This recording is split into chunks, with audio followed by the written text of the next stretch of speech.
Have any declaration of pecuniary interest? Seeing none, we'll carry on. Item 3, business arising from the minutes. 3A, notice of motion by Councillor Desai. Maybe we need to get the item. Would you mind moving, Councillor Desai? Seconded by Councillor Burley. You have the floor, sir. Thank you, Mr. Warden. The motion presented is fairly self-explanatory. I will expand a little bit on what exactly the Dutch reach is. It's something that's been done in Europe for a few decades now. And this private member's bill is coming from MPP Merritt Stiles, who's from Davenport. It's a riding in Toronto, and it deals with the issue of dooring, which is basically when a motorist opens their door and a cyclist hits it. And it's led to severe injury. It's led to deaths in certain cases. So it's easy to see why an MPP from Toronto is bringing this forward. What the Dutch reach method is basically teaching the motorist to open the door of their car with the hand that's farther away from the door. And physiologically what it does is it turns your head to bring it into the line of sight of anyone who's coming in on a bicycle, and sort of tries and prevents the dooring happening. Now, the reason I think it's important for Grey County to endorse this bill is that we have been very proactive in marketing our cycling routes. We're working on a cycling and trails master plan right now, and looking at the current cycling map that is available on the Grey County website, or on the Visit Grey website, my apologies. There's at least 3 downtown cores, Owen Sound, Meaford, and Thornbury, which have 3 or more cycling routes converging in that downtown core. So I think this is where the incidence of dooring becomes more imminent, and so I think it's important that Grey County endorses this motion, or this private member's bill, and that's all I have to say to it. Anyone else? Then I'll call the question. All those in favor? Are there any opposed? That's carried. Thank you very much. Item 3B is another motion by Councillor Desai. We can get a mover for that. Moved by. I'd like to second. Okay, so moved by Councillor Milne. Before I second, he'd like to add something in, so can you get him to move it first, explain the amendment, and then get a second? Oh, I didn't realize. Okay, so I'm sorry, Councillor Milne. I'll ask Councillor Desai. I understand that you have an amendment to the motion. Maybe you could tell us about that. Thank you, Mr. Warden. The amendment I would like to amend the motion by adding a clause at the end, which refers to procedural bylaw section 25.6b, which allows staff to go ahead and send our communication to the Office of the Attorney General before the minutes are ratified by County Council at the next meeting. My reason for wanting to do this is we've seen that the current Ontario government for the people has wasted no time in affecting changes that it feels are for the benefit of the people. As such, I think it's important that we get our endorsement of the task force recommendations to the table of the Attorney General at the earliest possible. Thank you for that addition. And I'm going to, Councillor Milne, would you like to still move it with the additional paragraph? I'm going to say yes. Seconded by Councillor Robinson. Discussion. Councillor Desai. Thank you, Mr. Warden. The reason I feel that Grey County should endorse the recommendations of the task force are there's a few of the reasons. Through its report, AMO is recommending 7 measures, and the report was attached with the agenda. It's recommending 7 measures to address issues that occur with joint and several liability, including adopting a model of full proportionate liability as opposed to the joint and several liability. In the report, AMO also offers various solutions and alternatives to joint and several liability to ensure that the plaintiff is seldom, if ever, shortchanged. And the most important reason that's relevant for municipalities is that if JSL goes unchecked, it could lead to municipalities cutting back on services, such as leaving parks open in the wintertime for kids to toboggan down and so on and so forth. And I think it's important that such recreational activities don't get cut back simply because insurance premiums are getting too high. Thank you. Further comments? Seeing none, then I will call the question. All those in favor? Are there any opposed? That too is carried. Thank you. We have two delegations, starting with Barry Field from SWIFT to give us an update.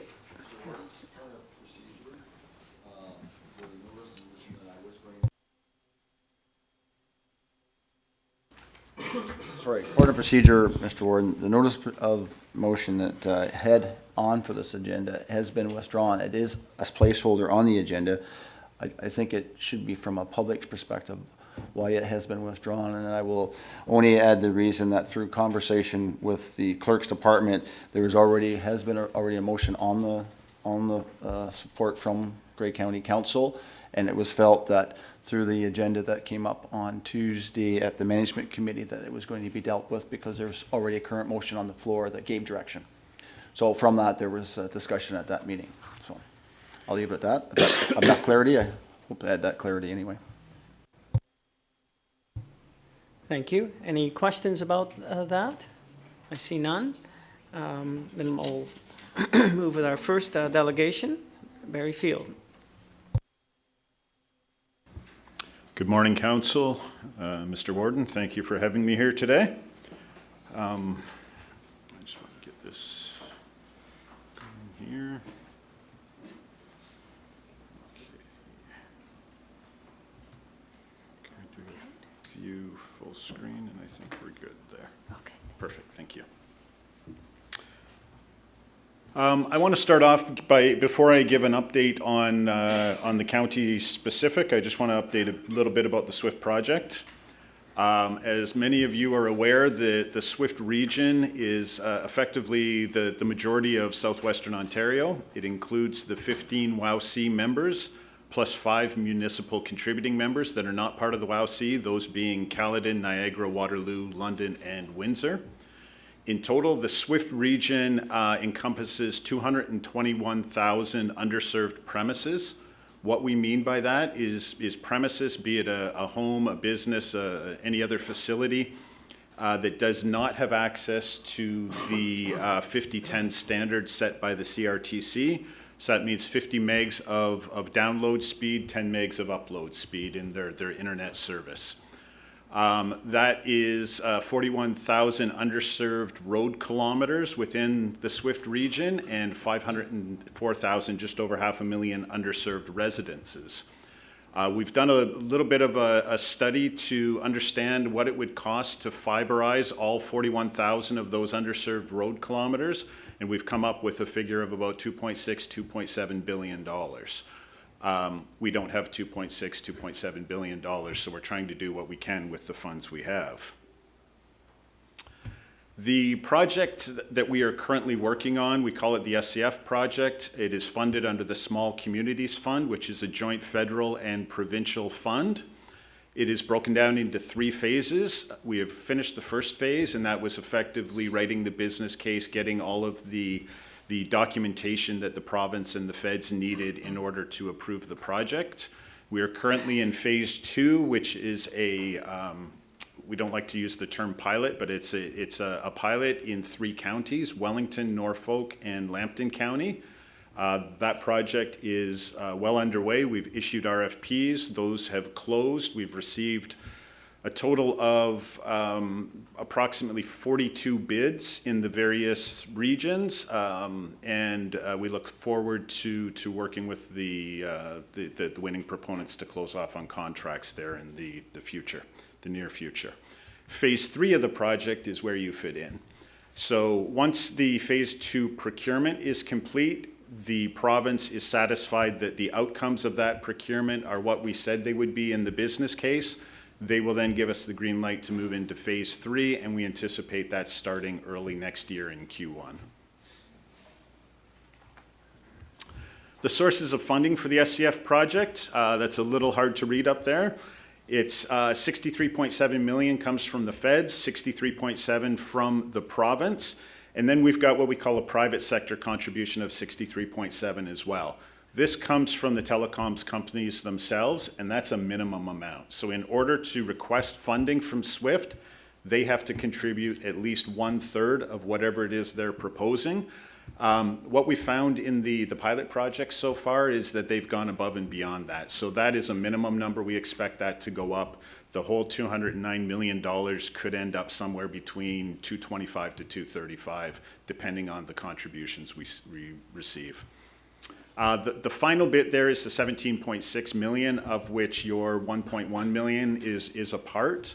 The municipal contributions go to two different programs. One of them is funding some of the overheads that are not funded by the SCF program, and the other is to fund the projects within the SWIFT region that are not eligible for the SCF program.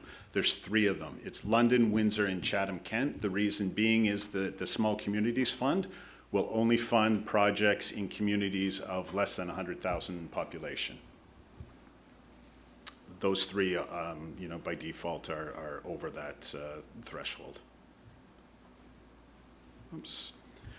The Phase 2 projects themselves, again, Norfolk, Lambton, and Wellington. Norfolk, the targeted project was $8.3 million, Lambton 11.3, and Wellington 12.1. We had some admin and overheads to that to come up with a total budget of roughly $35 million. Again, we are going to exceed this based on the results of the procurement. We will exceed this because, again, we've received higher contributions from those ISPs than the minimum 1/3, which is what we expected. The evaluation of the bids are in progress, so I can't say too much about them. The results are very positive. In most cases, they exceed what we expected to receive. So we'll be taking the learnings from that pilot, and we'll be adapting the procurements for Phase 3, including Grey County, accordingly. We currently have 42 vendors of record. So these are internet service providers that have signed up to participate in the various projects. I list them all there. I won't go through them. I will say that in the 3 pilot projects, 12 of those companies have actually bid. Some of these are very regionalized, so we wouldn't expect them all to bid everywhere. But it was very encouraging, the participation we received in the pilots. A little bit about technology. I'm sure you would have heard in the past that SWIFT is very fiber-centric. We've got fiber in our name. It goes to say that we like fiber, we encourage fiber. The Small Communities Fund, however, is focused on outcomes rather than technologies. So they're looking at any technology that can provide 50/10 service, those being fiber to the home, hybrid fiber coaxial, which is, think of your cable companies, digital subscriber lines, think of your telephone companies offering broadband, and then wireless broadband on top of that. So SWIFT has become technology agnostic. That is, we will accept bids that provide any technology that will get us past the 50/10 threshold. We do like bids or technologies that are scalable beyond 50/10 though. Going forward, bandwidth requirements will go nowhere but up, so the technologies, the mediums that we put in need to be able to address that. So through the procurement process, we do give preference to those technologies that can go up to a gigabit symmetrical throughput.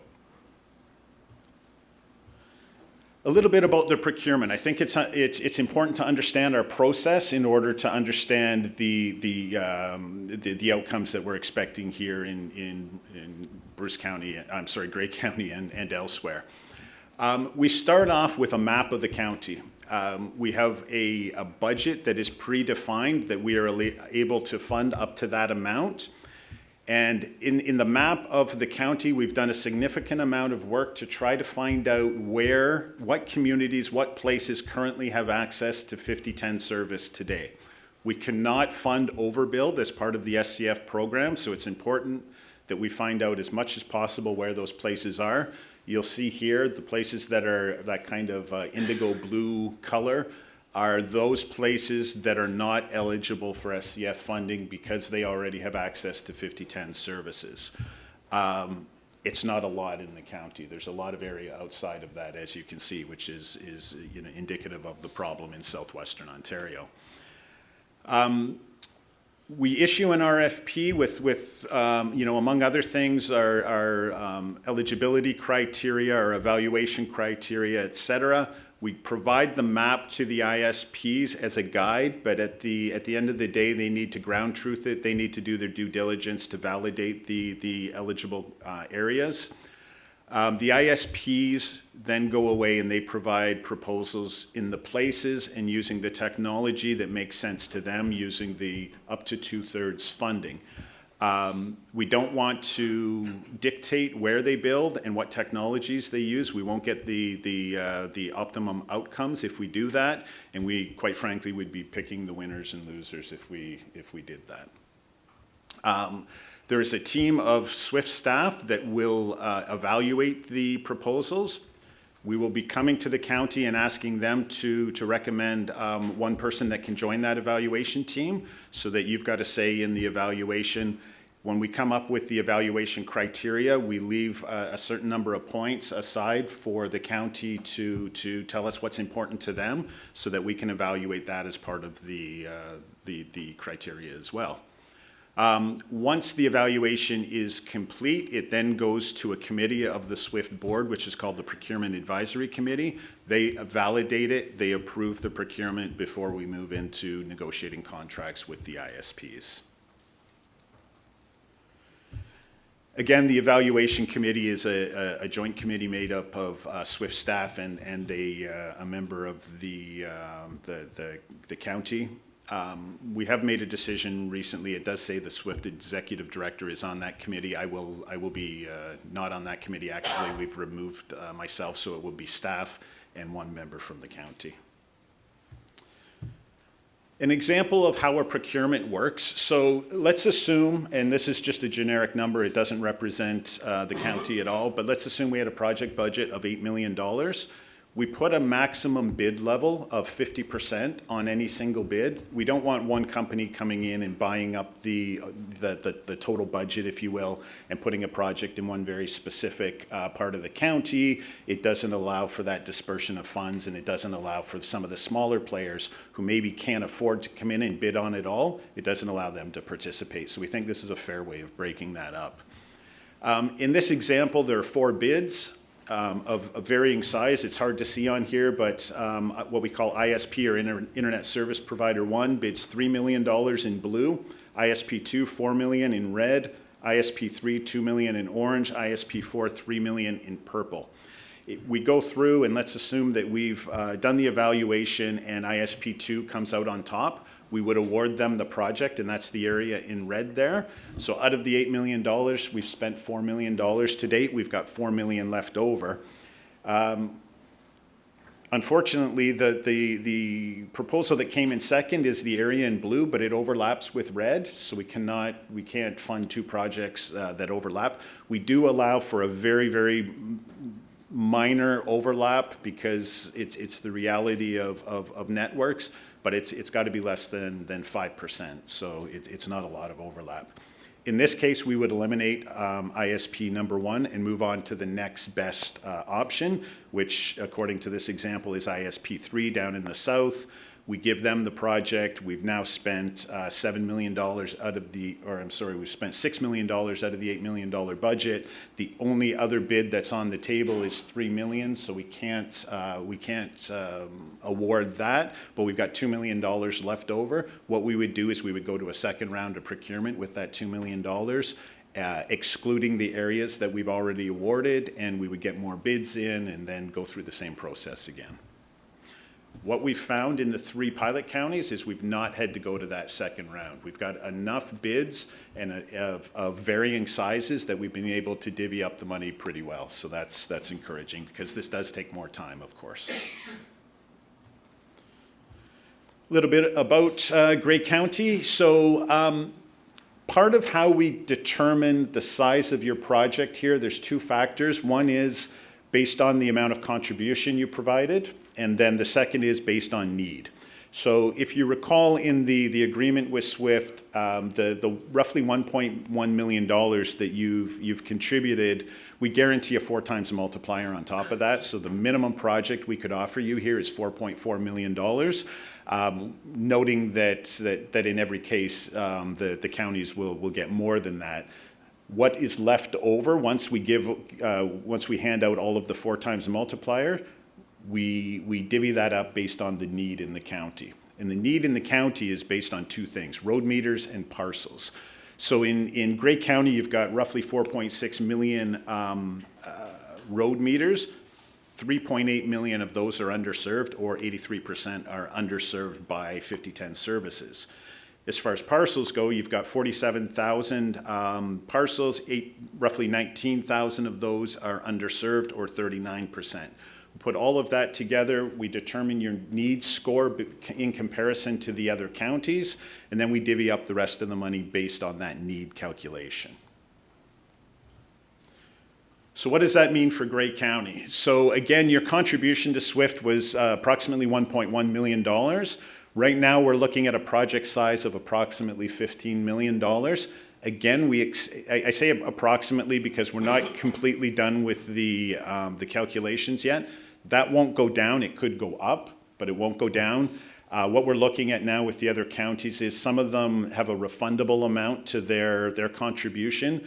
Grey County originally waived that, so your gross contribution and your net contribution are effectively the same. Some of the other counties, that is not the case. We're giving them the opportunity to waive before we decide the final divvying of the money. But again, that amount will go up but not down. The other reason it will probably go up is what I mentioned before, is 5 million of that comes from the internet service providers themselves. That's the minimum they can provide. What we've seen so far is that in many cases they're willing to provide more than that in order to be competitive in the process. So again, that will drive that number up. We won't know what that is until we run the procurements though.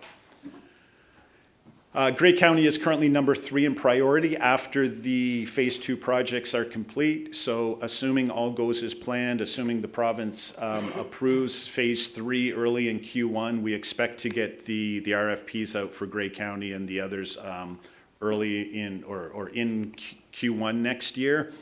We can't give an exact date yet because again, there's a couple of unknowns in there.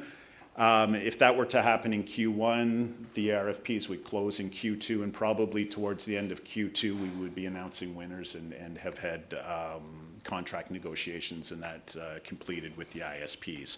So we're looking around the middle of next year before we can announce these projects, but we'll be getting started in the process very soon. We do expect in Grey County, because of the size of the budget, that there could be multiple procurements. Again, that'll really depend on who participates, the size of the bids and where they are, et cetera, et cetera. We won't know until we actually see them if we'll need to go into a second round of procurements. One issue I want to bring up, so I would have shown you on a previous slide this map that says this is what the exclusion zones are in the county. We've been notified by a local ISP, a wireless ISP that operates out of the county. They're claiming that they have a very large portion of kind of the southeastern part of the county that is currently covered by them, that they provide 5010 services. We are in the process of validating that technically. With wireless, it's very, very difficult to validate, whereas with, if there's fiber running down a street, it's easy to validate that, but with wireless, it's a little more difficult. We are working with the company to validate that they can provide 5010 service. We believe they can. Now it's a question of where and what the extent of their network is. So we're working with them. I bring this up only to let you know that the exclusion map I showed before may change once we get to the end of that process with this ISP. little bit about the project schedule. We're currently, as I mentioned, we've issued all of the RFPs for phase 2. They have all closed. We are now in the evaluation process. Once that process completes, we will write a report in early November to the province. The province will review that. They'll look at the outcomes. They'll look at the projects we're proposing in phase 2, and they will make a determination as to whether or not we move forward with phase 3. Based on the preliminary results we've received from phase 2, I'm extremely confident that we'll be moving forward into phase 3 in early 2020. Questions? Councillor Mill?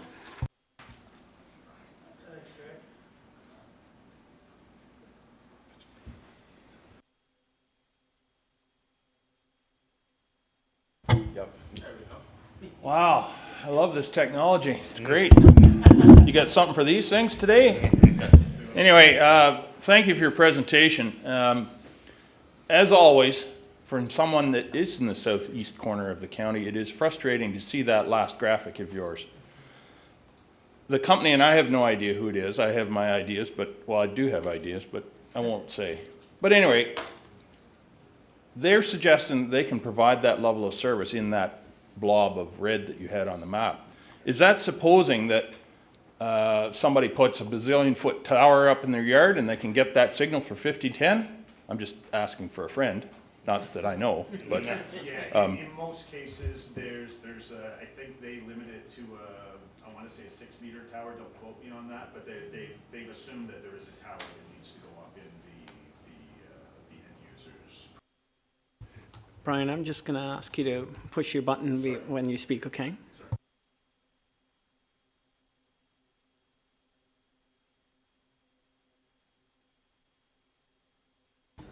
Councillor Mackey. Thanks, Mr. Warden. Brian, at the end of the project in Grey County, I think you said 89% are underserved right now. What percentage do you think you can get that down to?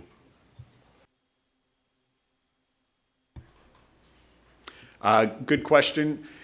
I would have to do the math on that. We haven't looked at it from that perspective, but I could certainly get those numbers to you. And ultimately, it depends on what proposals we receive, the number of premises passed that are in those proposals. Again, we've got an index with the province. They want to see in each county. We've told them we'll get A, B, and C in each county. What we're seeing now in the pilot projects is we actually overshoot that, so we're hoping whatever number that comes up with, we actually do better than that. I can get that number to you. I don't have it off the top of my head. Councillor Desai. Thank you, Mr. Warden. Through you to Barry. Rural internet access has become a fairly key point of discussion at the federal level with the upcoming election. How do you foresee that sort of playing into the 15 million number that you had on the screen earlier, and you said it could increase, but you mentioned the reason for the increase would be the service providers. Do you think that there could be more funds forthcoming from the federal government? Thank you. Yeah, absolutely. So the monies I'm talking about here are under the current program. The provincial government has noted that there's another $150 million fund available. Obviously, the federal government has a much larger fund available. Through the Western Ontario Wardens Caucus, there is an effort in place right now to start talking to both the province and the feds about how the Western Ontario region gets more funding going forward. SWIFT will not be playing a role in the advocacy of that. But we will, obviously through the Western Ontario Wardens Caucus be looking for more funds. Councillor Soever. Sorry. Yes. The CRTC recently rejected your appeal of their decision earlier. And so to be eligible for funding now, there's this 25 square kilometer hexagon where there's at least one household and where no household has access to broadband internet service.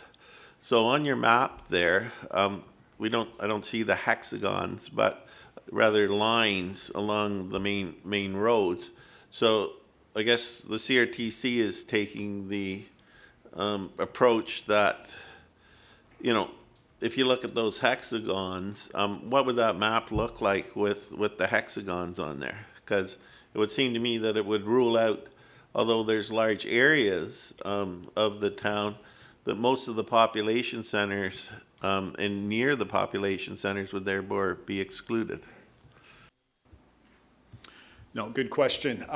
So first of all, this project is the hexagons are not relevant to this project because we've made up our own exclusion zones, if you will, and that's what you see here. We don't like the hexagons. We think they're a bad idea. That was why we appealed to the CRTC. Having said that, future funding through the CRTC would need to adhere to that program. So again, if there is a single premise within that 25 square kilometer hexagon that has access to 5010 service, they will not fund anything in that hexagon.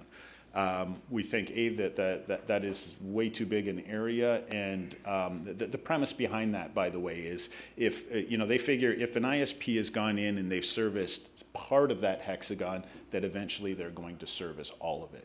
What we see is that is not the case. Just look at this map. There are islands everywhere of service where they don't want to go beyond that. It's not that they don't want to go beyond there. It's just not financially feasible for them to do so. So we think that the SWIFT methodology here is more accurate. It represents reality in southwestern Ontario. From the CRTC's perspective, I suspect if they were wanting to push more of their money into northern Ontario, northern Canada, this is a pretty good way to do it. We have overlaid the hexagons onto our map, and I'll get you the exact number, but there's not a lot of areas in southwestern Ontario that actually don't have any access to 5010 according to the CRTC now. So a lot of the hexagons, a lot of the areas would be not allowed to receive funding under their programs. Councillor Kentner. The Owen Sound Chamber of Commerce recently published an article on the status of internet service, and it was a pretty damning account. Do you have any comment on that, or have you seen it, and what did you think of it?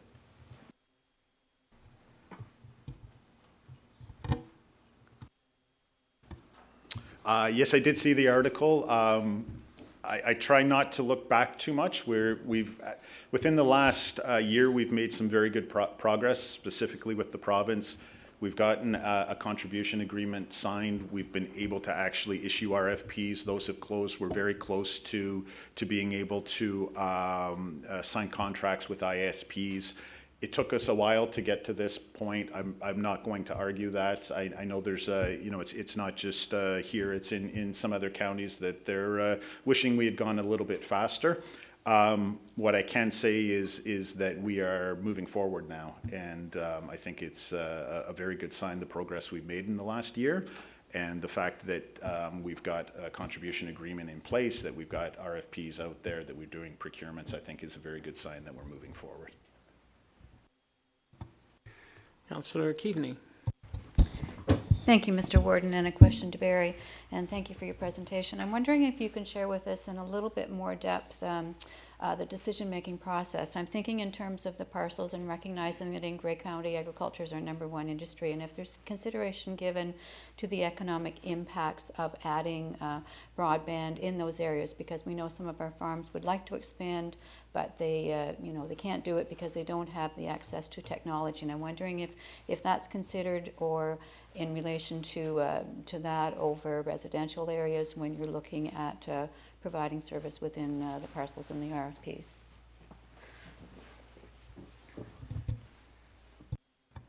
Thank you. So there is no, in the evaluation criteria, there is no direct criterion that says if you pass a farm, we like it better than if you pass a residence. But there are a couple of things that help in that area. First and foremost, we reserve 10% of the evaluation points for the county. So if that was something that the county wanted to encourage, you could use those that 10% to, you know, indicate that any proposal that goes by a farm, you know, however many farms, you get more points, et cetera. The other thing we do, though, in the mandatory requirements in the RFP is ISPs are very, very infamous, I would say. If they want to build out in a town here, in a town here, because there's some population, but they have to run 10 kilometers of fiber between them, they'll build out in this town, they'll build out in this town, they'll run 10 kilometers of fiber, but nobody along the way can have access to it. So farms, residences, businesses, whatever the case may be, it's just because of the density along that road, typically they don't open it up. We mandate that they do. If they want funding from us, every inch of fiber they put in the ground, every inch of cable they put in the ground needs to be accessible by the residences, the premises that it passes. That will by default pick up some of those farms along the way, but there is no specific criterion that says, you know, the more farms you pass, the better. Part of the reason for that is, again, we start to pick the winners and losers when we do that. We do have KPIs set out with the province that effectively try to drive us to pass more premises rather than fewer. That we tried in one of the procurements actually to put a criterion in there that was something very similar to that. It said the less dense areas you go to, the more points you get. But what that does, it's counterintuitive to getting more premises passed. So it's a bit of a balancing act there. Councillor Soever. Just as a follow-up to that, obviously you've got a number of proposals that have come in already in the other three counties, and you know, when we look at our underserviced areas, the reasons they're underserviced is because private individuals haven't gone there. We do have main trunk lines going through, but the access to those is expensive, and so you need a minimum number of homes to make it attractive for a vendor. Now, just on that, like, of all these proposals, how many of them are actually going to areas with, you know, say 10 or 20 customers, or are people staying away from those areas and going to areas that, you know, are on the cusp of being economic without any assistance?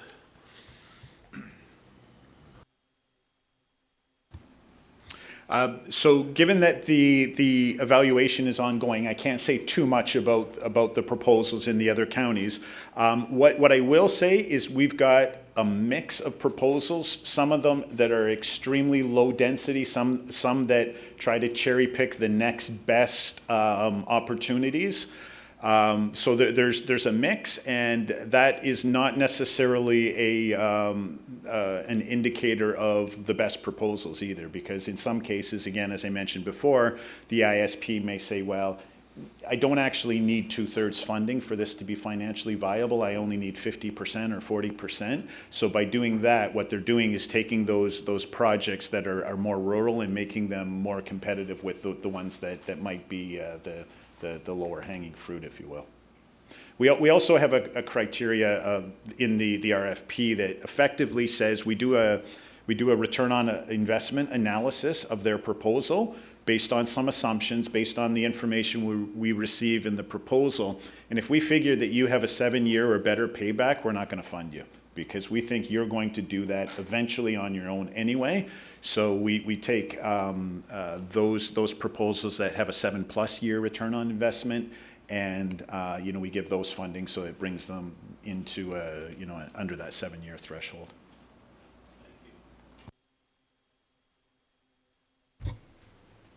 Okay. Barry, thank you very much. A lot of information there, and I think people were very much looking forward to, you can tell by the discussion. That said, we'll move on to our, do we need to take a little break? I'm seeing yes. We'll take a short break then, we'll come back.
assistance.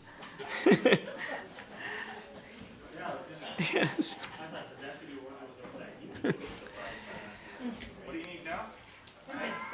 Okay, we are back in session, and we will call for our second delegation from Colleen Woodhouse.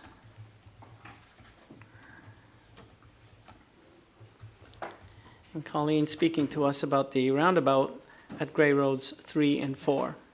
Good morning. Good morning. I'm Colleen Woodhouse, and my husband Clive is in the gallery over there. We've lived at 401645 Gray Road 4 for 19 years in Bentic Township in West Gray. Back in May, it was brought to my attention that my house was all over the front page of the Sun-Times and Bayshore Broadcasting on social media, that they were proposing a roundabout at my corner. We had no inclination of this. The only thing, the last thing that we heard was a set of stoplights was probably going to go there.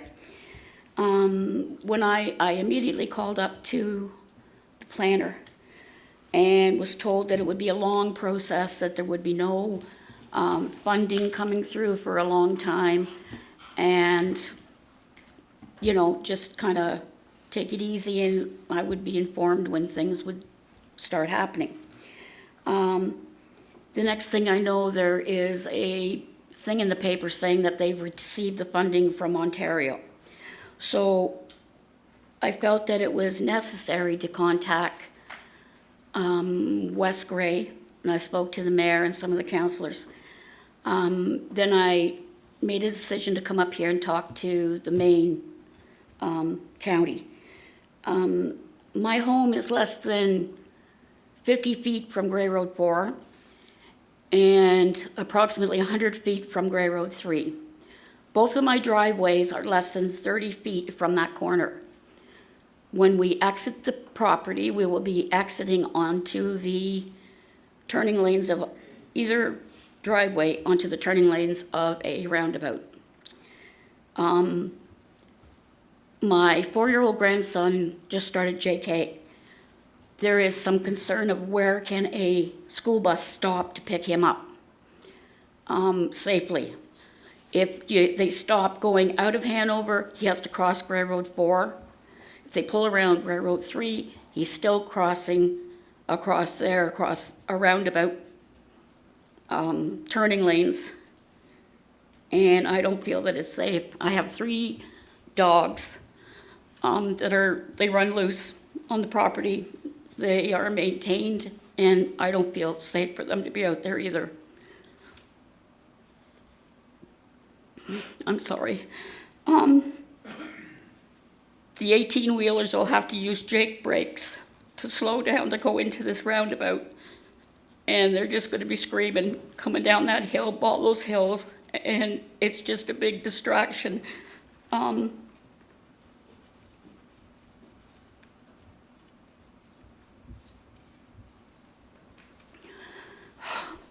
sorry.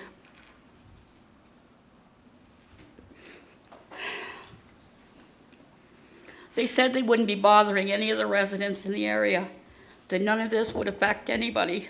Well, it sure affects us. I have mature trees all the way around my property that will have to be removed for visibility. We will be on public display at all times. This is not a good recommendation. I don't want to stop the roundabout because I believe in the safety of the public. That is a bad corner. Like I said, I've been there for 19 years. I just want somebody to show me how this is not going to affect me. My driveways would probably have to be rerouted or removed, or like my property's going to be tore apart to get us in and out. It's just not a safe environment anymore. Not to mention that branding that corner, the most dangerous in Gray County, has dropped my property values in the dumper because I don't feel that there's anybody in this council that would want to buy a house on that corner with a roundabout sitting on your front lawn. It is just not, nobody ever thought about the repercussions of the person that had to live there. There's 3 other properties. They're all back from the road. They're farms. The other one is way back in the bush and is not affected whatsoever. Me, my husband, my daughter, and my grandson are affected. It's just not a good thing to happen. And I feel that if Grey County wants to put a roundabout at that corner, then they need to buy my property and let me out of there, because nobody else is going to buy that property. It has just been branded, it's black flagged. Nobody's ever going to want to buy that property. And I feel like we were let down. We were really, really let down, and nobody thought about anybody else but what was good for the area.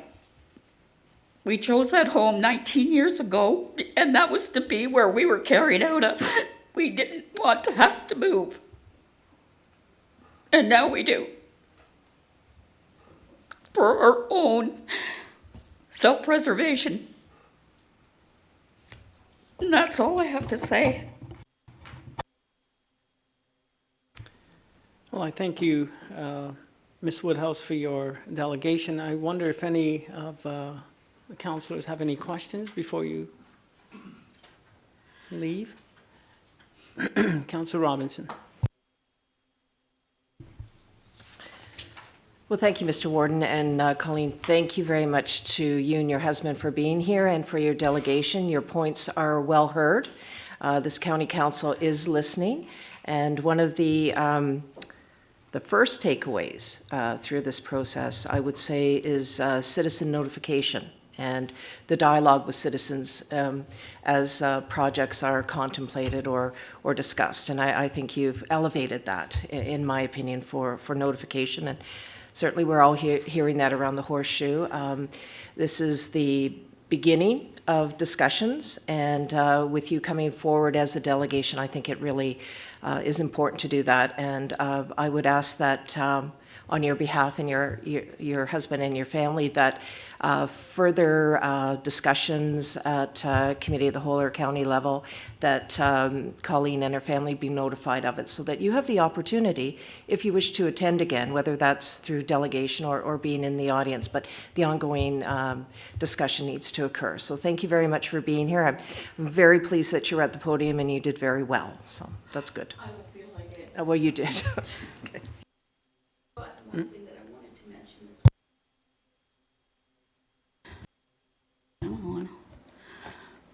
over the years, Grey County has piled their snow in my driveway at the end of Grey Road 4 for 19 years.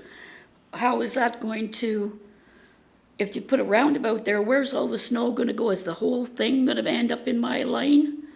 You know, like it's not going to be a good situation. We won't have access to Grey Road 4 whatsoever.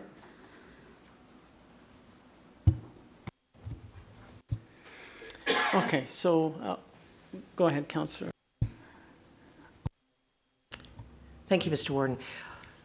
Well, my expectation, and certainly I hope all of our expectation around the Horseshoe, would be that Ms. Woodhouse's comments are recorded, and that responses and suggestions, mitigation to different issues here can be addressed, so that her questions aren't just hanging in the air here, that there is an expectation that there will be further dialogue. So I'm wondering if you could provide the next steps with regard to this delegation, please. Sure. The information I have is that the provincial funding staff, could you help me? Is the federal piece yet approved?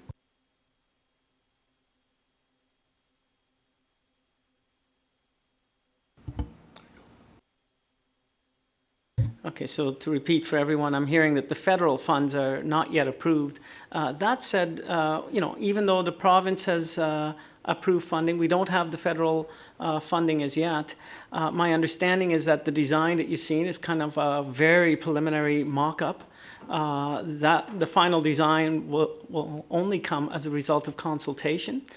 So we thank you for your input early in the game, and we know that you're somebody that will be interested. You can be assured that your points are recorded and that further consultation will happen with you, and that will have some influence into the final design. The design that you've seen published is just a concept at this point. There has not been approval for the project as yet. Anyone else have anything to add? Councillor McQueen. Well, thank you, Mr. Warden, County Council, and thank you very much for your delegation. Certainly, with all decisions of municipal government or any government, there's that cultural or the human part of the lens that we need to always look at, and maybe we look at policies around that maybe in the future. But Mr. Warden, there is a number of points that have been raised here that I think, one is access, one is school bus pickup, snow maybe. There's a number of points I think that I'm sure our staff will take back and look at those items if they haven't been made part of up until today. So I would say definitely thank you for bringing those points forward. Mr. Hoyt? Thank you, through you, Mr. Warden. Yeah, I would like to thank Mrs. Woodhouse for coming. The one thing about this latest intake is from the provinces, the intake was very short, and the timeline for construction is very long, which is good for the county. But in that case, we had to get together the grant in a hurry, and we hadn't informed Mrs. Woodhouse about the project, and then it was on the front of the paper, which obviously wasn't ideal for her. We apologize for that. Every announcement we've heard since when Bill Walker came up here, we called her first, said it's probably going to be in the paper again, just so you know. And I've explained a few times just that this still requires a full EA. Because the project's had a longer timeline, they're not exactly shovel ready. They haven't gone through the full design and vetting. We haven't really consulted with the public or First Nations yet, which is required. Another issue is we're not really starting to undertake that yet. We've only got the provincial funding approved. We haven't got the federal, so we're not going to do a whole bunch of work in case it doesn't get approved. And the other thing is we don't want to do too much preliminary work because your funding is only eligible once you've been approved. So any work that we did beforehand, we don't get funded. So we're trying to limit our work, and then if we find out about the federal approval this fall, we would be looking in 2020 to complete the EA, a design in 2021, and construction in 2022. Now that being said, it could be very different configuration than what we showed in the schematic. That was more to show everyone what we had in mind. As far as some of the concerns, yeah, they're valid. Jake breaks. Other roundabouts, we've had issues with people with their entrances. We end up changing islands around. We end up maybe putting some trees up or those types of things. Like, we're very cognizant of the impact on Mrs. Woodhouse, and we're going to try to mitigate any impacts on her and keep her resident in the shape it's in. Obviously very happy with the location, and we just want to make the intersection safer for everybody. So that is our goal going forward. Thank you. And Ms. Woodhouse, thank you again for your delegation. I want you to know that we hear your concerns. They're recorded. I'll repeat on driveway, school bus, dogs, and noise in general. And other things may come up as well in the future, but we will be consulting with you as the process proceeds. Okay. Thank you. Dr. Era would like to speak to that if he could about his modernization. Oh, Dr. Era, I understand you want to update us on something? Thank you, Mr. Warden. After my update about the announcement of the no announcement of advisor for the consultation, I got to my office to realize that at 9:30 there was a release from the Ministry of Health that the Ontario government announced that Mr. Jim Pine, Chief Administrative Officer of the County of Hastings, is the advisor to lead the consultation to strengthen and modernize public health and emergency health services. And I just wanted to be complete with my update. Thank you, sir. Okay, moving on with the agenda. Item 5, looking at the consent agenda. Is there anything that needs to be pulled? I understand. Councillor Desai, you had some items? Thank you, Mr. Warden. I would like to separate items 6A and 6B. Thank you. Anyone else? Then I will ask someone to move that we adopt everything else. Moved by Councillor Mackey and seconded by Councillor Burley. All those in favor? Are there any opposed? That is carried. Thank you. Okay, item 7A, we'll have Savannah on deck, dealing with the Sydenham campus update. I'll look for a mover to put the item on the floor. Moved by Councillor Hutchison, seconded by Councillor Woodbury. Woodbury. I got the two of you right next to each other. Savannah. Green button. There we go. Thank you very much, Warden and Council. It's hard to believe that in 2 weeks from now, we are 1 year from the closing of Sydenham School, where we became the owners, which is really exciting, and a lot has happened in that year. So we thought it was pertinent to bring an update on where we are today as we get ready for our move-in next week. So this is purely an information report, just to bring you up to speed on the things that have been happening. Everything is proceeding really well. We have an updated business plan. In the spring, Steve Furness was here to ask about doing an updated business plan for Sydenham. So that has now been complete. And we've got some brand new partnerships on the go, as well as renovations and occupancy is underway. So some of the major highlights, that business plan was completed by Doran Consulting Group, which is Jamie Doran, and he's now actually the Director of Entrepreneurship, Innovation and Research at Georgian College, which is a very exciting tie for us. The documents, if you took a look at it, it is large. There are a lot of ideas in there, but we asked him to give us a full kind of menu of where we could go, understanding that we are not going to tackle everything at once. It is a very long-term process, and things change quickly, which means the document needs to change quickly. There are already pieces that are in here, and yes, they are imprinted, but we won't be going down that pipeline, and you'll see that in the rest of this report. The Grey Bruce Business Generator has also formally been organized. They now have a manager to lead the way beginning next week, so you'll see a press release coming out next week about that and who that person is. And they're also working very closely with Innovation Guelph. So they were here, Innovation Guelph sent up their president actually about a month ago to really start working with us and taking us through, because we understand there is no need to recreate the wheel here. Those programs exist, those expertise exist.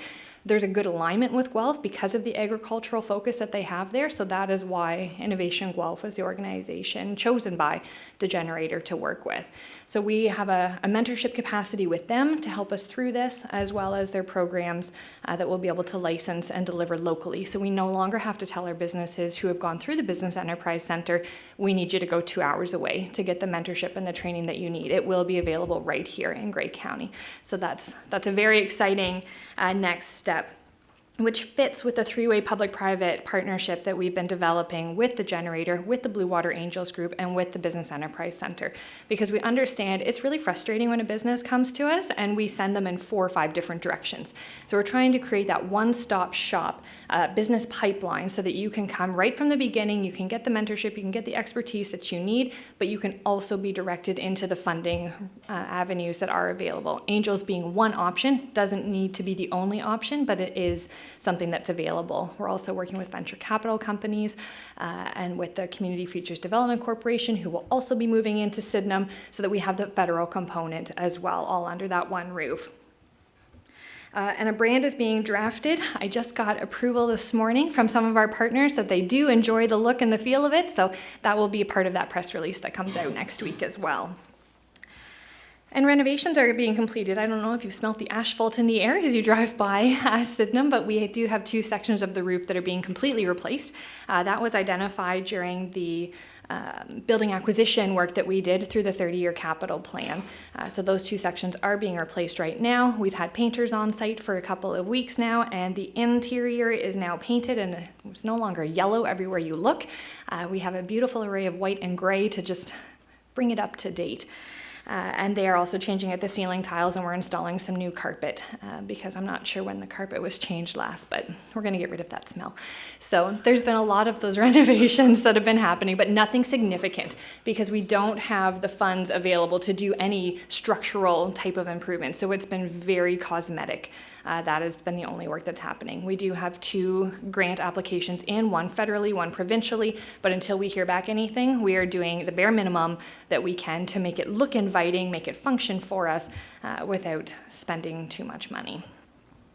And I should mention that all of the RFPs did come back under budget, so that's really exciting.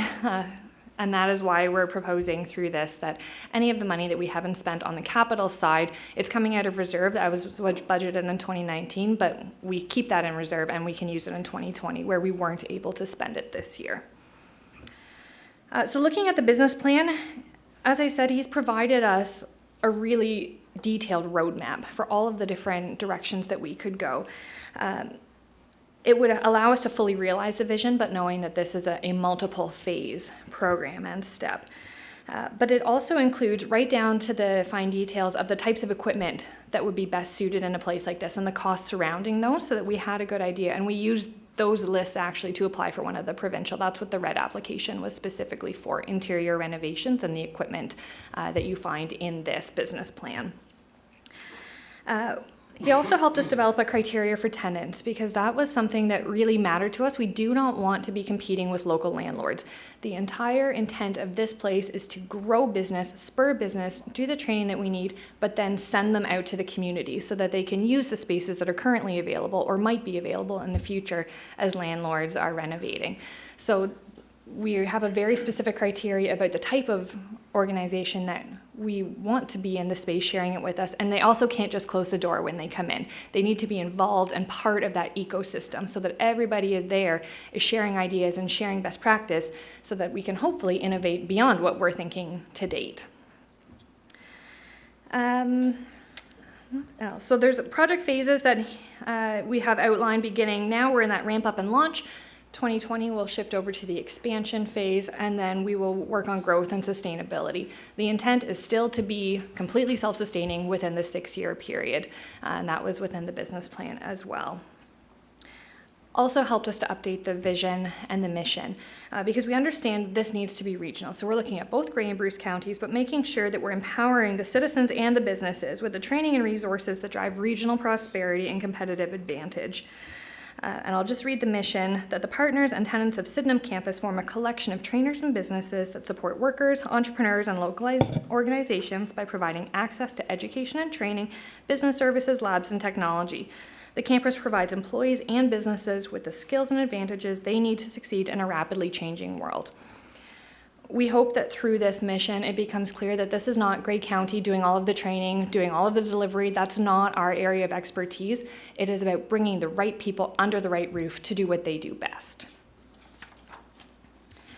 We also provided a map. You'll remember the very first map that we showed in the last update. There was only 4 colors to it. This one's a little bit more like a rainbow, trying to look at how best to use the space. In terms of occupancy, we're looking just in the very center of the building to start the innovation wing, and that's the Business Enterprise Center, the generator, and Community Futures Development Corporation that will all be moving in this first round.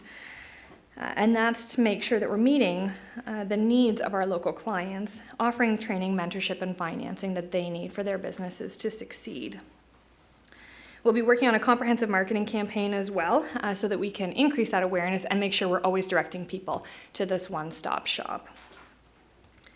In terms of parking, you'll notice in the last little while we've had a very full parking lot, but the Georgian College students and faculty, they got the message. We left friendly little reminders under their windshield wipers, and the college has also done some marketing for us to remind everybody that that is not their parking lot and that we need to keep that clear for our clients so that we have space as people are coming. So they've been working very well with us, and things are moving along that side. Based on the proposed future new uses, though, we may actually need more parking. So right now we're working with the City of Owen Sound and our architect to look at a site layout and see what optional parking amendment there is, because we're not going to need 15 bus loading zones all the way around Ring Road on both sides. So we're currently looking at what we can actually fit in there. And given how the students and faculty were able to pack in there, we're pretty confident that there is going to be enough room to create the space that we need. So one of the biggest changes since we spoke to you last is on the childcare. Given the current environment and the reduced funding, the plans for the full dedicated childcare wing have been temporarily suspended. It's our hope that something may change in the future, but for now, given the environment, we just think it's best to forget that idea and move on with something else. And in talking with all of the business community and the partners, child minding seemed to be where the real need was. And that is kind of like the IKEA daycare service, where you can drop your child off, do your course for an hour or two, and then go. It's not a regularly scheduled placement. You have to be on site as parents. So if there is an issue, or if you are needed to do anything, you are right there. So there are very different requirements with child minding versus child care. So it seems a little bit more doable for us at this time and where the need is. So we're very hopeful that come 2020, at some point next year, we will have that service available on site. And upcoming renovations. So as I had mentioned, we're hoping to use those unspent reserve dollars from this year, next year, to be able to continue. We have now completed a lighting audit because we want to be able to upgrade the old lights to LED.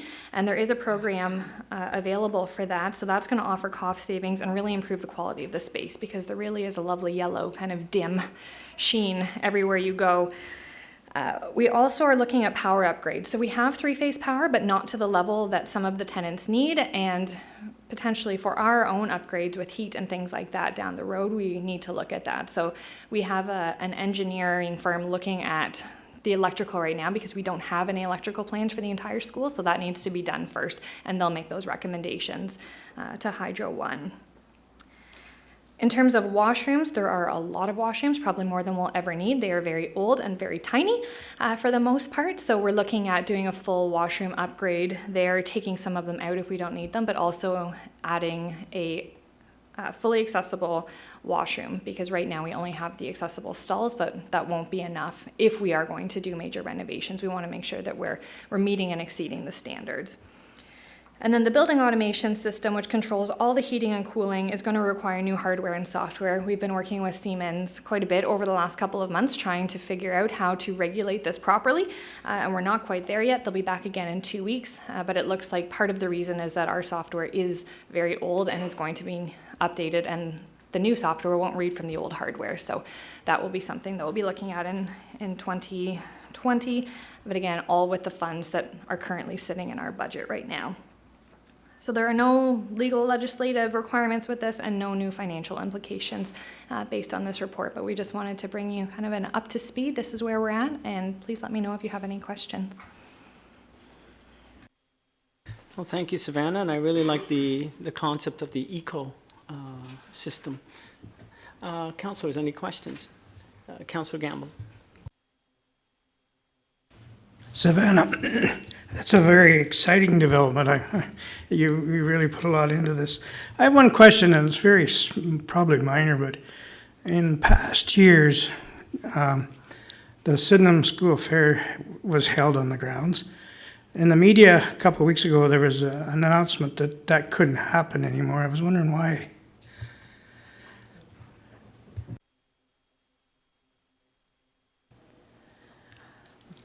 Thank you for the question, Councillor, and through you, Mr. Warden.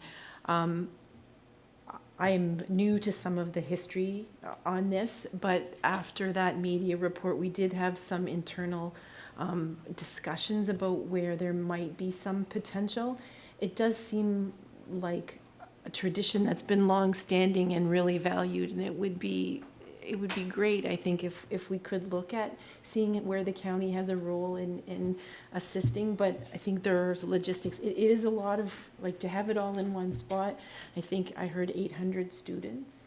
Some of you will recall that we're in the midst of looking at a new site for the fairgrounds adjacent to Grey Roots, and I'm thinking that there may be some opportunities there for us in the future. So your question is well taken, and I think as staff, we'll be taking a look at that and seeing where we can go, both to maybe provide some support for 2020, but then looking ahead to 2021, when that new site is available, maybe there's, you know, the right amenities in one place to be able to bring it back to a single site.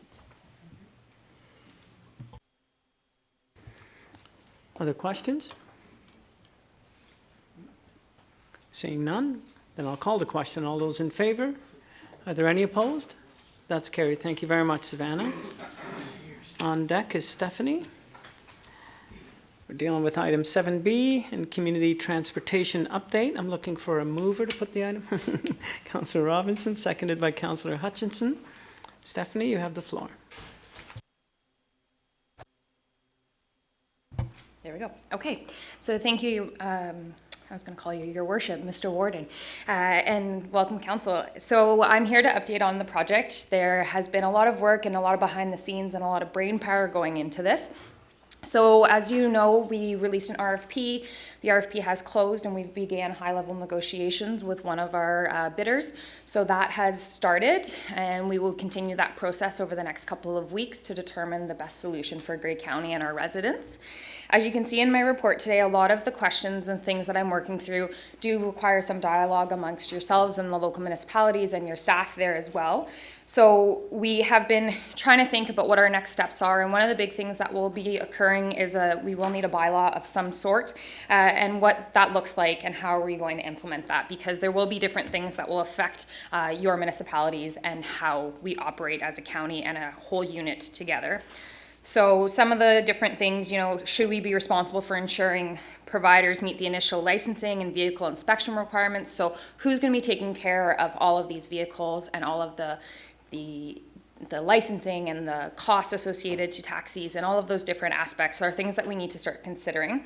Currently, there are 4 municipalities that do have a taxi bylaw, and I have been discussing their bylaws with them and received some feedback, and I did receive some feedback from some of your clerks as well as to their thoughts on these questions that I had proposed. So the feedback I've received is that this should and could be a Grey County initiative, as it would make more sense to have it as a holistic approach, one body looking at it and taking care of all of the ins and outs. But again, that is open to feedback from you guys as well. So sometimes there are things that we would want to bring down to the local level, such as, you know, compliance. If someone's not complying with the bylaw, it would be really difficult for me to know that because I may not be on the ground and seeing it happening, whereas your staff at the local levels would know that that's occurring and they could provide that back. So there's different things to work through. You know, licensing fees, etc. So I'm here today just looking for some feedback and some guidance and some input from you as to what would you like to know and any updates further on where the project status is and what your feedback is on the bylaws as well. Thank you. Councillor Desai. Thank you, Mr. Warden. I had a few questions with regards to this. So I noticed in the next steps that there is a report that will come back before County Council. A few considerations that I would like for staff to make in this report, in addition to what they've already mentioned, is reconciling with the current taxi service providers that already exist in the county. How do we assimilate them into this new transportation system that we're trying to create within Grey County? The other issue that I can foresee, which I would like staff to take a look at, is addressing the issue of higher density of taxis in certain areas as opposed to other areas of the county. And finally, there are certain municipalities which have looked at having an app, sort of an Uber-style delivery of transportation. If Grey County does indeed go that way, how do we pay for that app and the maintenance of it? Is it on the general levy, or do municipalities pay an equal share? I'd like to see that in a report as well. Thank you.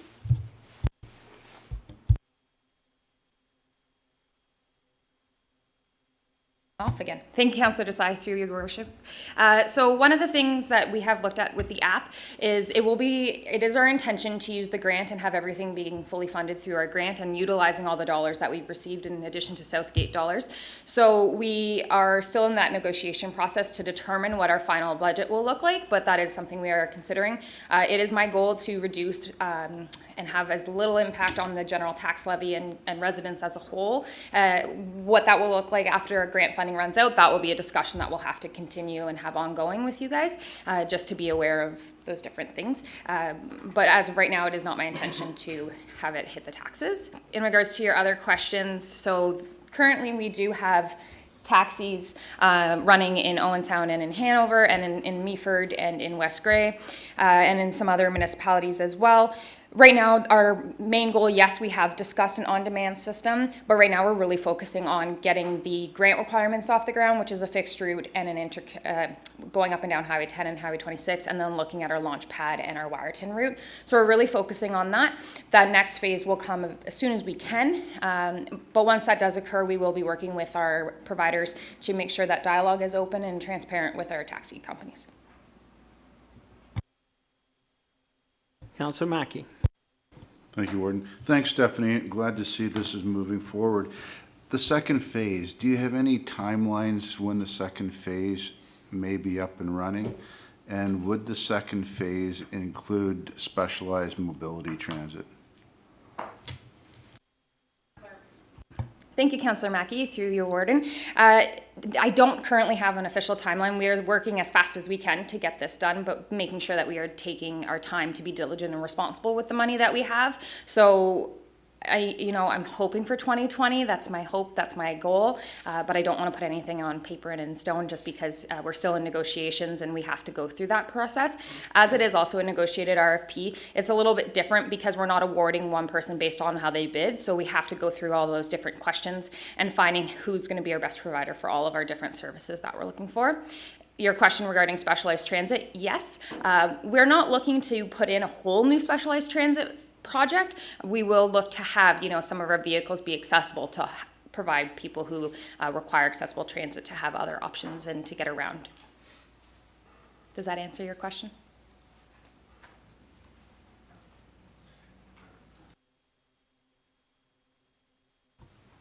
Thank you, Mr. Warden, for turning me on.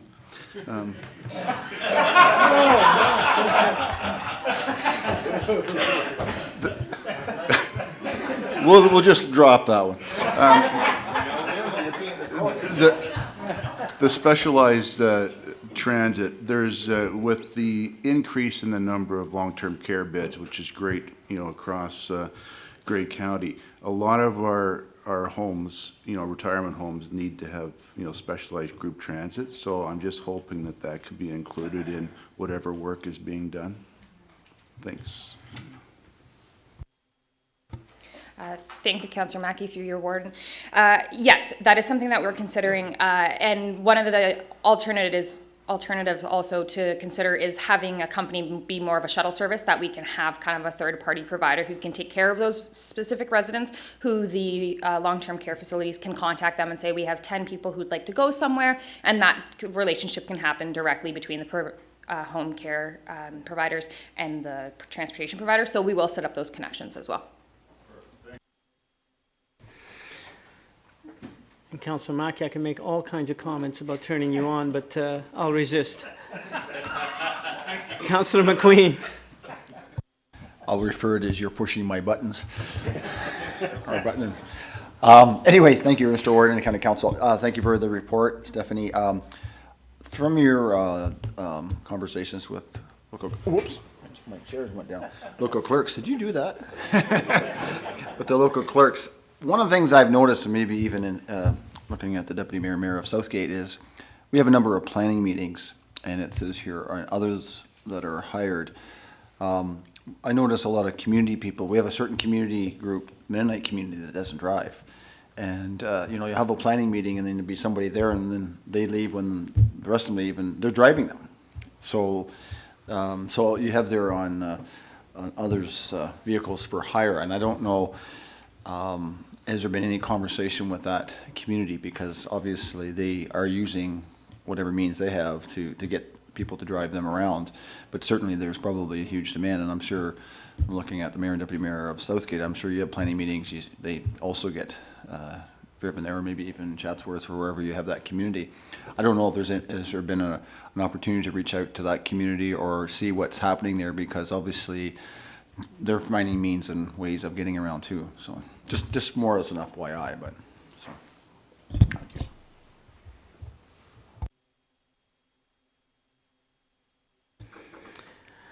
All right, so Stephanie, you were asking for feedback and direction. Is there any feedback or direction that you feel is missing? Have you got from us what you were hoping for? Thank you, Warden.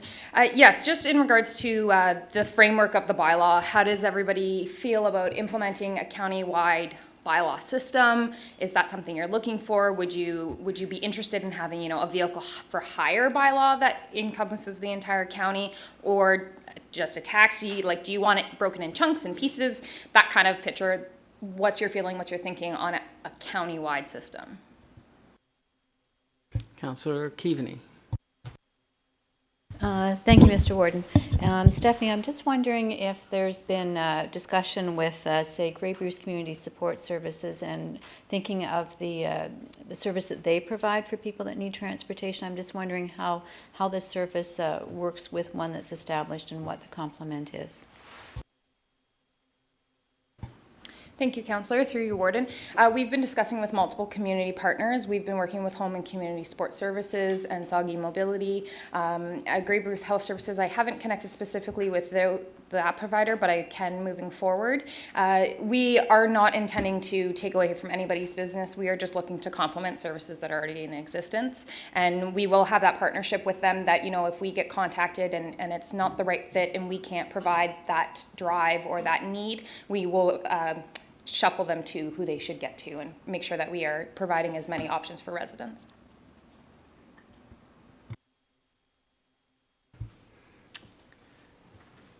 Councillor Mackey. Thank you. To your question, Mr. Warden, personally, I'd like to see a standardized level of service, you know, across Grey County. And I think to try to standardize it as much as possible. You know, it should come under the, you know, the county bylaw. So that would be my thoughts on it. Thanks. Okay. I think we've had sufficient discussion. I'll call the question. All those in favor? Are there any opposed? That is carried. Thank you, Stephanie. Next, item 7C. Kevin's on deck. We're dealing with the budget process and timetable report. I'm looking for a mover to put the item on the floor. Moved by Councillor Desai, seconded by Councillor Patterson. Kevin, you have the floor.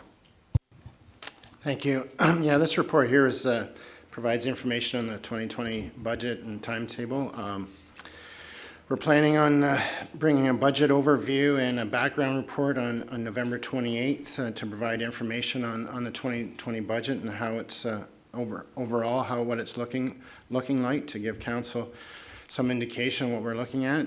Then we plan on bringing the 2020 budget to the committee of the whole meeting on January 28th, a budget workshop day here. And if that goes well and council recommends that budget, then the budget bylaw approving the revenue and expenditures would then come to February 13th, 2020. Historically, we've tried to, after an election year, bring the budgets back in December to be approved to help with procurement and help with the local municipalities know where the county's at, etc. Due to the amount of funding announcements that have been made as part of the provincial budget, and as well as the amount of changes we've seen since that budget, we've put it off to the end of January, our budget workshop, with a hope that we'll have some more certainty around our revenues and subsidies that we're going to get from the province. So that's why staff has proposed that end of January date. So in the future for the 2021, we'd like to try to go back to that December date, but again, it would be what certain do we have around service delivery and things like that. Even the announcement that the doctor made from the health unit today with Jim Pine is is making questions already of what's taking place there. So that's the reasons for that. So this is what we've planned, budget discussions. Staff are working on budgets right now. We're having meetings now with myself and the CAO reviewing budgets, and those are underway right now. So that is the budget and the timetable that we're proposing. Thank you, Kevin. Any questions? Councillor Soever. Yes, so looking at that, I just find that this is a very abbreviated process to compare to what we have in the town of the Blue Mountains, in that, you know, it comes to a cow one day and then 2 weeks later it gets approved, whereas we have the budget overview going to council, and then we have 4 days of open meetings at a committee of the whole. Then those recommendations go to council, but then we also have a public information center and a public meeting where the public gets a chance to comment before we actually bring it back to council. And so I'm just wondering why we have such an abbreviated process here compared to what we do at the lower tier. I would say, just based on history of what we've done and what council's direction has been for us, a lot of our services, when it comes to social services or housing and stuff, we do not get much public input at all. But if council wishes for this to be changed or something, I'll take direction from council. And if I can add to the treasurer's comments, certainly as staff, we want to work with you. We want to make sure that you feel that you're as enabled as you want to be when it comes to making decisions as important as passing the annual budget. I think it's important, though, for us to understand the outcomes of any process so that we can set it up properly. As Kevin stated, a lot of the things that we do at the county are very prescribed. The social services, paramedic services, social housing, we don't have a tremendous amount of discretion. The things that are more discretionary in our work have to do more with the administrative side of the house and, you know, what it is we're doing as far as some staffing levels and that sort of thing, and you know, discussions about long-term borrowing, etc. If we can package information in a different way, we're very open to doing that. I just am not clear yet on exactly what the nature of the conversation would be and the benefits that you would want to achieve from scheduling additional budget days to go over things that in some ways the council doesn't have a lot of discretion about. Yes, well, in terms of, yeah, there is not a lot of discretion on some items, but there is on others in general policy issues, particularly when it comes to things like long-term care. You know, there's a mandate for a county to have a minimum number, but, you know, then there's some, you know, a maximum number, and how heavily things like transportation and roads and, you know, transportation master plans. I know that in the case of our municipality, the ratepayers actually have a budget review committee, and they take the council approved budget when it comes to council. They attend all 4 days of committee of the whole meetings, and then they do give comments. And as a result of that, you know, there have been some significant changes to the way we approach the budget, in that we compare,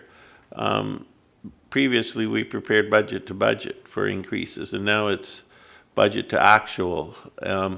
There's other things that we're moving toward a zero-based budgeting process. And all of those have been inputs that started with inputs from the public. Now, I know our ratepayers have advised me that they're also interested in putting together a county budget review committee, as the taxes that we send to county are equivalent to what we keep in our own community. So 40% of the tax bill goes to county, 40% is at our local level. So they view the county taxation piece as just as important as the local piece. So they were talking about, you know, forming a county budget review committee, and they would like to, you know, look and see, you know, exactly how that budget's put together. And so that's the reason for my question.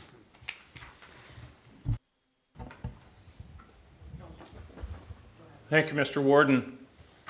I can appreciate Councillor Sauer's question, and I can't help but think the way we constructed the budget a number of years ago when there was standing committees. The standing committees, the four of them, drilled down to that level of discussion to really flesh out the budget in a more wholesome way, and so that everyone understood more of what the budget impacts were. And I'm wondering if, you know, at some point maybe we have a discussion about whether we go back to standing committees or not. But that was a real advantage of that particular type of governance, I thought, and still feel. But that said, I have a high degree of confidence that Kevin and his staff have and will continue to do a tremendous job of minimizing the budget impacts to what is truly needed. And for one, I have no desire to spend 4 days here going line by line through a county budget for the sake of doing it. If the public have concerns and issues, we hear about them. I'm sure we all hear about them. And it's our job to bring them here at that committee of the whole meeting. And so I think we're doing our staff good by using this process here at this time. Thank you. Councillor McQueen. Thank you, Mr. Warden and County Council, and I'll certainly echo what one comment that Councillor Millen has said with regards to standing committees, because you were at that part where at least you were sort of having that input time to put it in. I just wonder, so two things. So if it gets to the January 28th, and we know in the traditionally way of doing things around here, if it's like a certain percentage, well, that's maybe okay, or maybe that's not. And if all of a sudden at that time council says, can you trim a percent off? Because that's where in the draft time coming forward, you get a bit of a direction, because county council has no idea where you're coming in at. And I just wonder, is there a possibility of a December time to say, this is sort of, and I remember you doing this at one time, this is sort of where things are. We're still working on it, just to give county council, so I don't know if it's an information thing, say the 1st of December, to sort of say where you're at, and if you need some direction or not any direction and that type of thing. Because as we all know, that depending on what the percentage here and the percentage at the lower tier, then it's blended, right? So certainly at the lower tier, we do have some interest of what the level is at the county. So I just wonder if there's a possibility of having a bit of a preliminary something in December, just to sort of see where you are. And that maybe goes back to what maybe at the committee level was, that you sort of had that little bit of a benchmark. Thank you.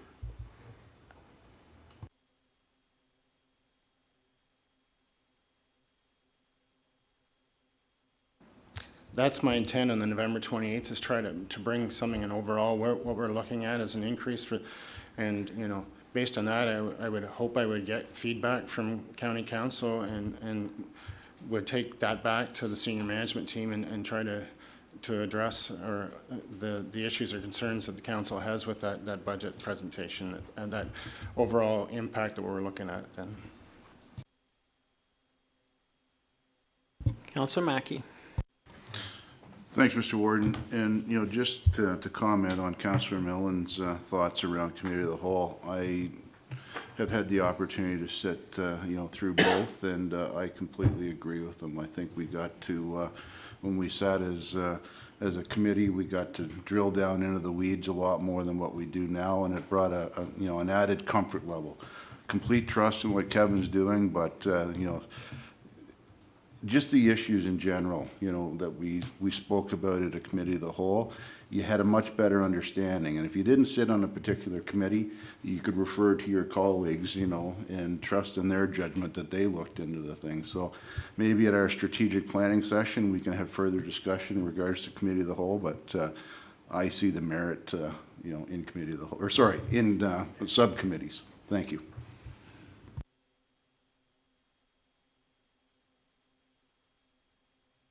Councillor Suever.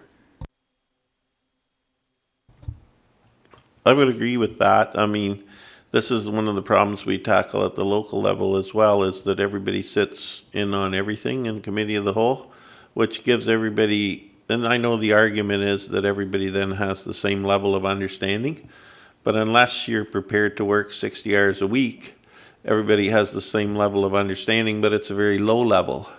And I think with the committee structure, not everybody has the same level, but at least the people that sit on various committees have a very high level of understanding. And you know, and I echo the staff do an excellent job, but we also have a fiduciary duty to, oversee the process. So, it is a very difficult thing, and obviously with this many people going over the budget line by line, it would take 4 days. And, we also have obligations to our local level. So it opens up a lot of questions, but I would agree with Councillor Mackey's and Councillor Mills' comments.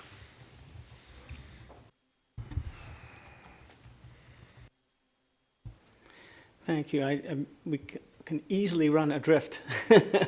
So I just want to make sure that we don't start debating that particular issue, but I think the comments are well taken. And we do have a strategic planning exercise coming up. Councillor McQueen?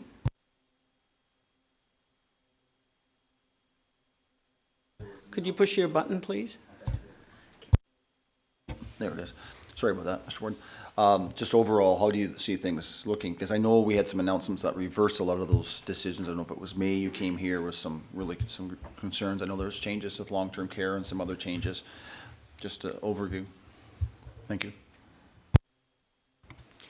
I couldn't really honestly say right now. We've just started the process. We've got, I would say, about 2 weeks of meetings with the CAO, but they have been more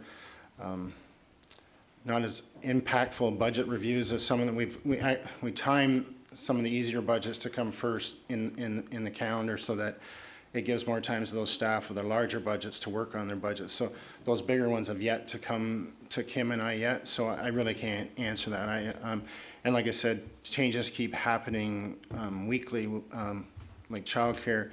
Our expansion funding was to go from 100% funded from the province. Now they've announced it's 80-20, and then they're talking again, there's suggestions that it would be phased in over 3 years. I still don't have all the understanding of that yet, so we're still working away, but yeah, so I really couldn't answer, I'm sorry. Certainly from the local level, just to end up, we know that locally the OMP funding has been held. So that's a good news from the lower tier in the sense of the pressures that aren't there the same as having it cut, because I know that we're worried about that too, right? And so.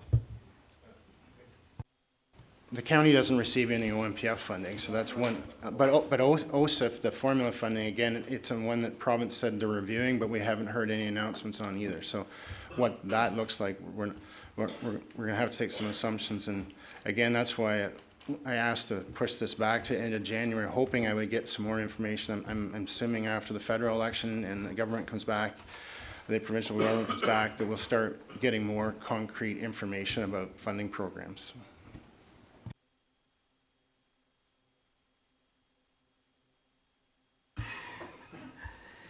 Okay. I think we've had sufficient discussion. I'll call the question. All those in favor? Any opposed? That's carried. Thank you. Kevin, you'll stay there. We're dealing with item 7D and the appointment of auditors. I need a mover. Councillor Desai, seconded by Councillor Boddy. Kevin. Thank you.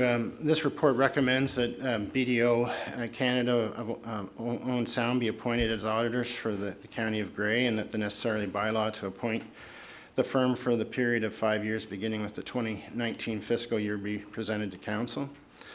On August 22nd, Council endorsed Report FRCW 2319, authorizing staff to enter into negotiations with the firm BDO of Owen Sound toward a single-source 5-year contract for external audit services. BDO had been appointed our auditors for the fiscal periods of 2013 through to 2018. The fee for each of those 6 years was $62,500 plus HST. Staff entered into negotiations with BDO in September based on the negotiations, and it was acknowledged that the existing terms and conditions are to be maintained. And based on those, as what we had put out in our last RFP that they were awarded on. The price negotiated with BDO is that BDO will commit to maintaining an annual fee of $62,500 for the 2019 fiscal year with a 1% increase annually thereafter. It was agreed and understood that if the need arises for BDO to require additional fees, audits of specifically designated funding, et cetera, that those items would come to myself for discussion, and we'd have a discussion on those, and then I'd either approve or we could have those further discussions on them, or I guess debate them. It was also understood that if there's significant increase or decrease in the operations due to circumstances beyond the county's control or significant changes in accounting standards or auditing standards, the BDO would enter into discussions to discuss either an increase or a decrease in the fees as appropriate to accommodate those changes experienced. I brought that up based on the number of things with, for example, the amalgamation of the health unit and other, proposals they were looking at paramedic services. If those things were no longer being financially run here, being done by another organization, then it would be up to us to meet with BDO and say, hey, the service has gone down, the amount of work that's required has gone down, we need to renegotiate this price. And so those items were, and we both agreed to that. So that is there as well. So based on our negotiation, the price received, and staff's belief on the service that we're getting is good service and value, we are recommending that we move forward with this single source of 5 years at the price negotiated with BDO Owen Sound. Thank you, Kevin. Any discussion? Seeing none, I'll call the question. All those in favor? Are there any opposed? That's carried. Thank you. Item 7E.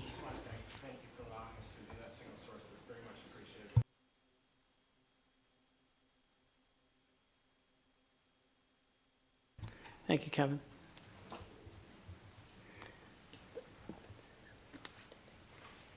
Councillor Robinson? Mr. Warden, I was just prepared to move the next item, if I might, please.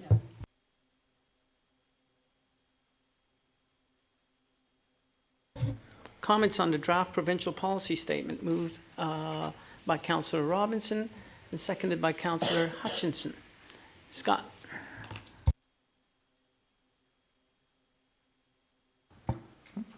Thanks, Councillor Hicks and members of council.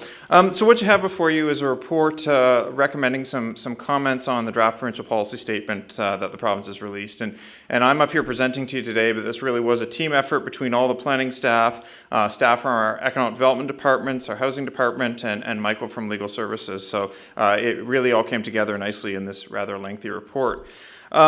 We will say sometimes staff have been critical of the province recently in terms of proposing changes and then not giving sufficient time for review. The province gave an extended time period here to be able to consider this, as well as providing support through an in-person session in London and some participatory webinars which staff had the ability to participate in. So we do thank the province for those opportunities.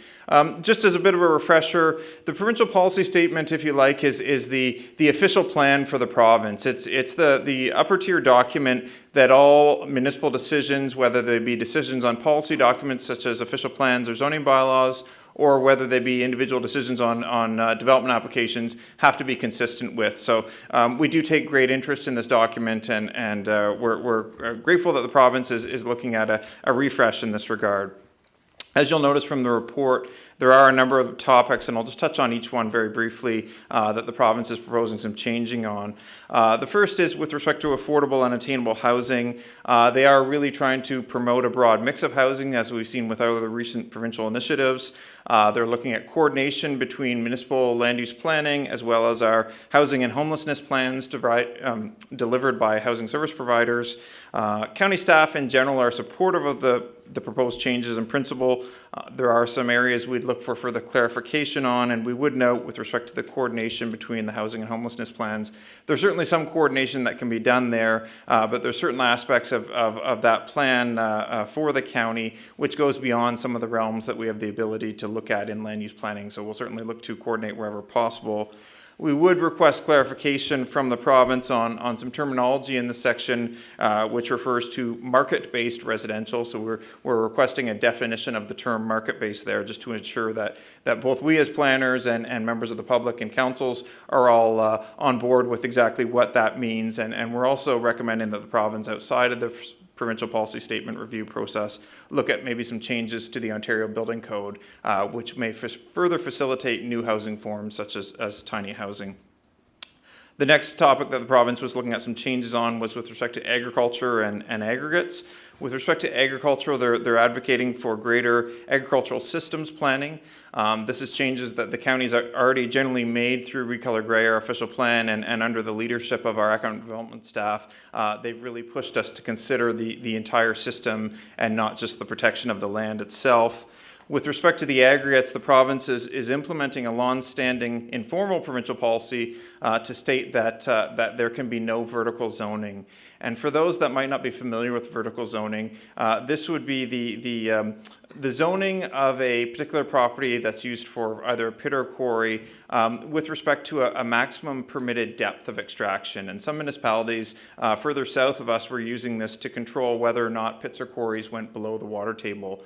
In our opinion, it was the ministry's long-standing position that they didn't support vertical zoning, and as such, it wasn't generally used in Grey County. They believe those are the jurisdictions of the licensing process through the Ministry of Natural Resources and Forestry, and not the planning process through the Planning Act. They've also looked at making some changes here with respect to allowing for environmental features to be removed in favor of long-term rehabilitation